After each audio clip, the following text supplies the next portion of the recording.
We are in our last day of documents. Woo! We've made it.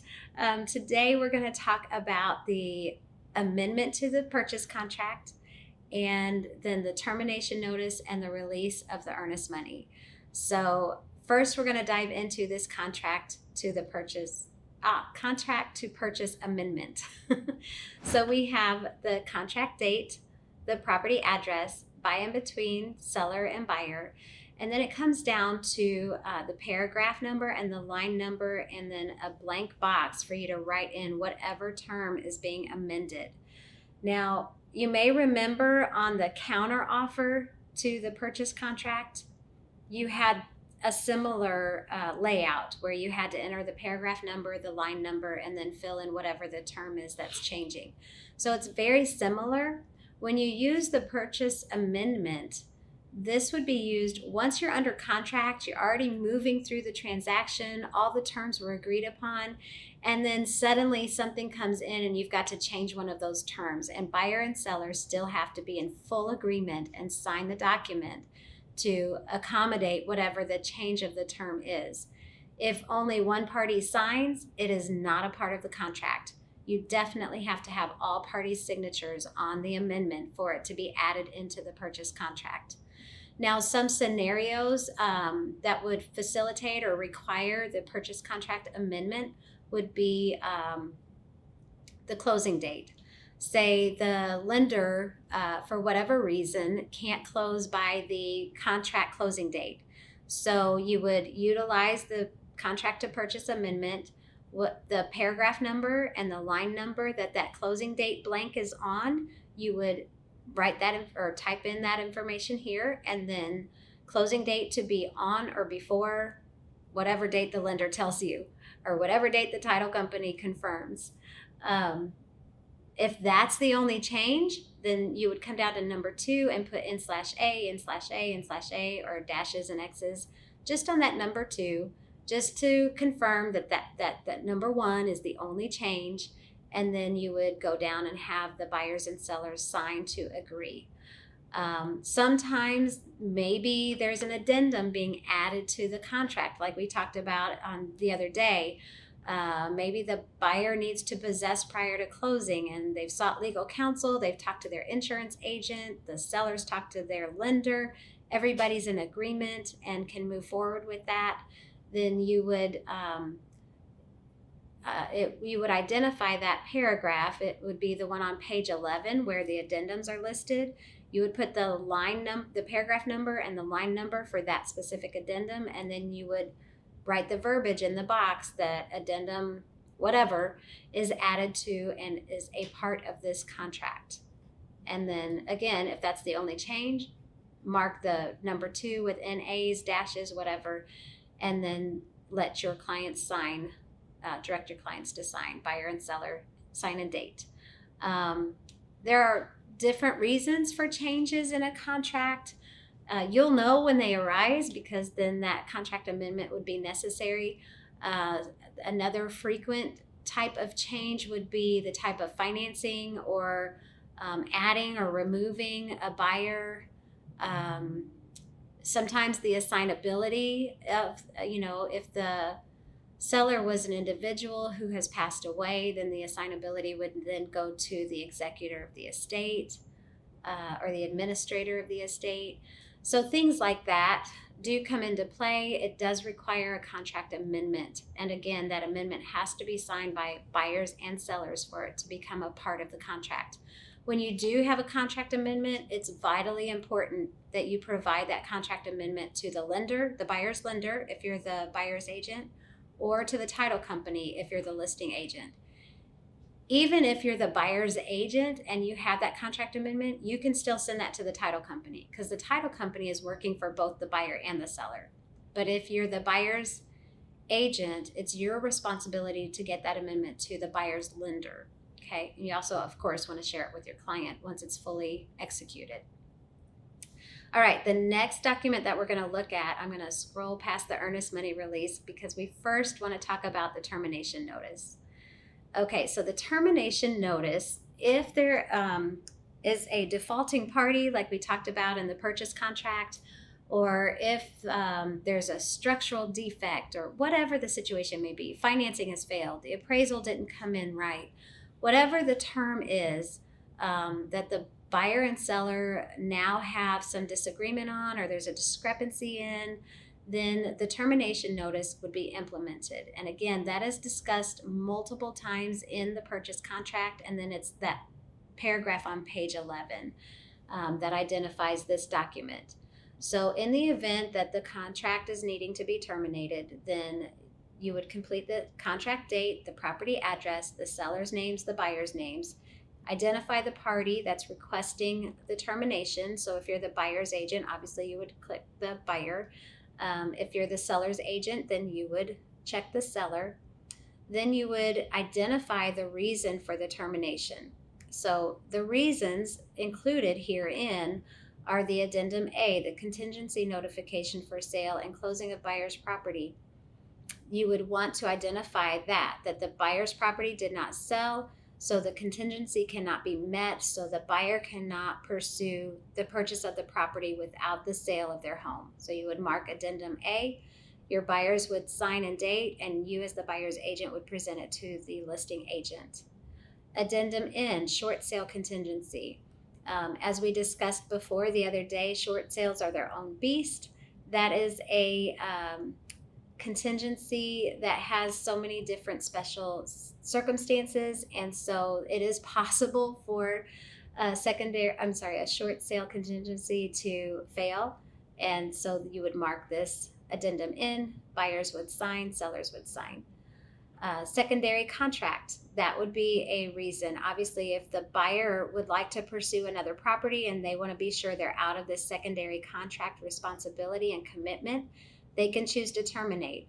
That is a legal reason to terminate. So buyers have the right to drop out of that secondary contract. The seller could also terminate from the addendum S if the primary contract has met all contingencies and they just don't want that looming secondary contract. They can choose to terminate that. Listing agents probably wouldn't advise that because nothing is done until everything's signed at the closing. But you're always at the direction of your client. So next we have the appraisal. Again, if there are discrepancies in the appraisal, the buyer could choose to terminate legally. Failure to obtain financing, that could occur.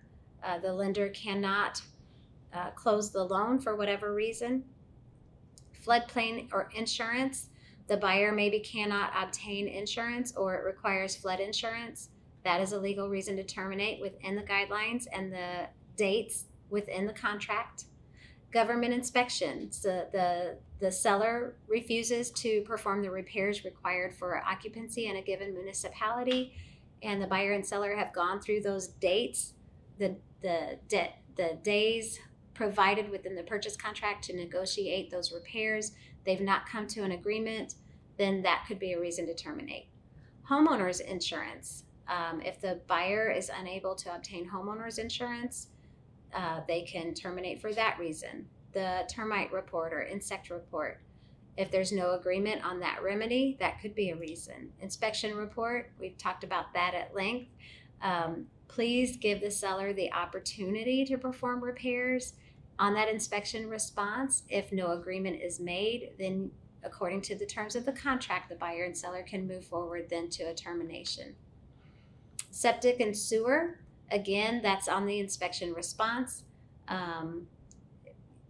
That's a legal reason to terminate. Discrepancies in the survey, title defects, issues with the well.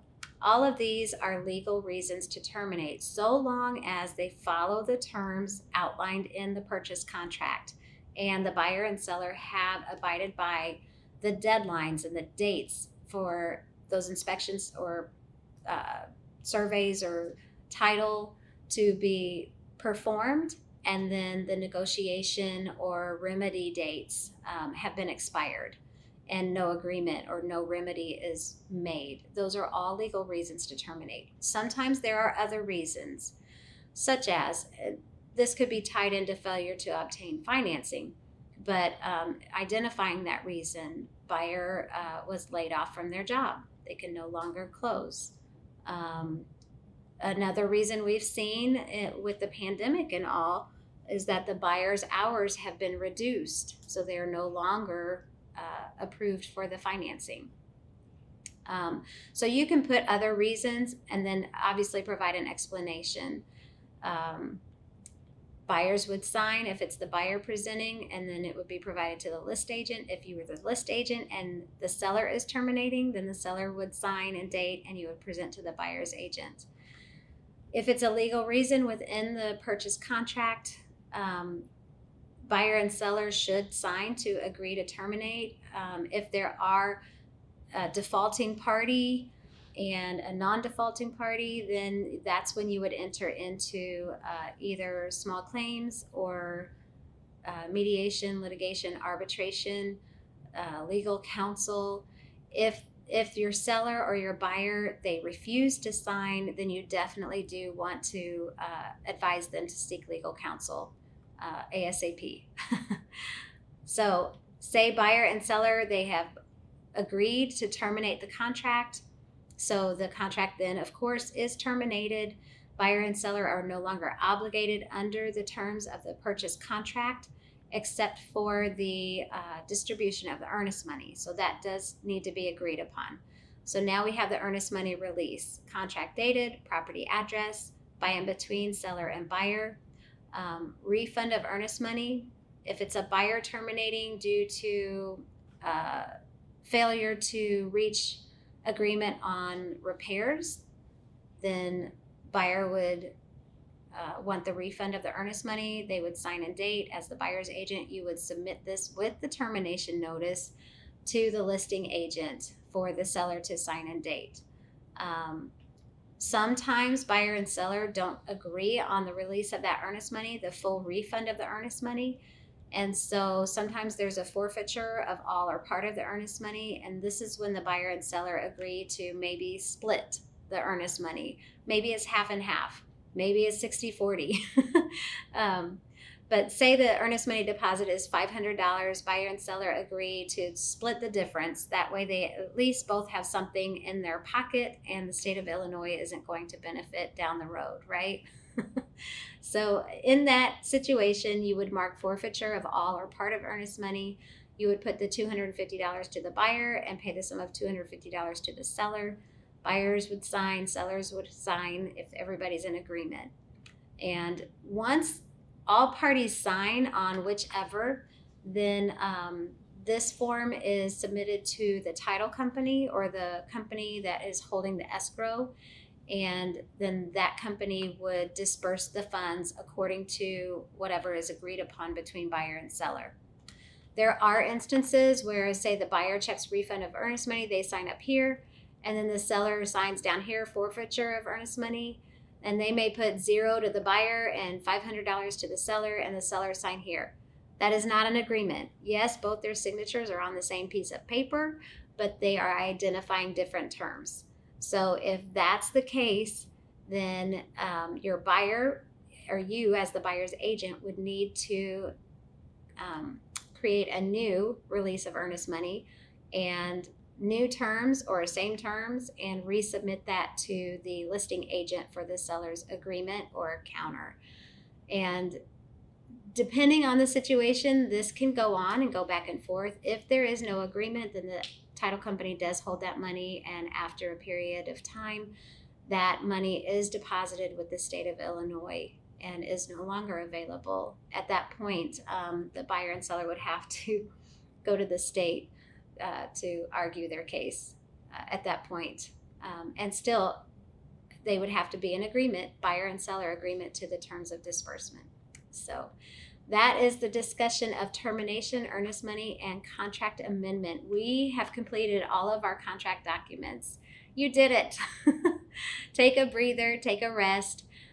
When you have the mental clarity, go back to all of the documents one by one, or group them together like we did on our daily videos, and just review the information, learn the deadlines, learn the terms, the number of days, and practice, use scripts, practice doing that listing presentation or going through the purchase contract with the buyer so that you're comfortable with the language and with the terms, and that you're not so hindered or nervous or anxious about communicating that information.